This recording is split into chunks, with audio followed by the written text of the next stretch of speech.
மோகன்லால் ஒரு படம் வந்தது, ரொம்ப நாள் முன்னாடி வந்தது. அப்போது டேட் இஷ்யூஸில் நடிக்க முடியாமல் போயிடுச்சு. எனக்கு அவர் மேலே பெரிய லவ் இருக்குது, பேஷன். இப்போ தான் கொச்சினில் சொன்னேன்.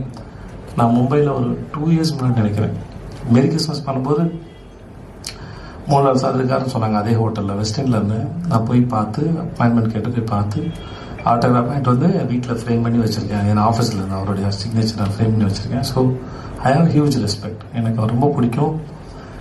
நான் ரொம்ப ஆச்சரியப்படுற ஒரு ஆக்டரும் கூட அவர். எதுவும் என்ன பண்ணுறாருன்னே தெரியல. அவர் கூட ஒர்க் பண்ண ஃபைட் மாஸ்டர்ஸு தெரிஞ்சவங்க, அவர் கூட வேலை பார்த்தவங்க சொல்லுவாங்க, அவர் எப்படி அவ்வளோ ஈஸியாக பண்ணுறாருன்னு தெரியல அப்படின்னு சொல்லுவாங்க. நான் அவரோட ஸ்பீச் ஒன்று இருக்கு சார், ஒரு 4.5 minutes ஒரு ஸ்பீச் இருக்கும்.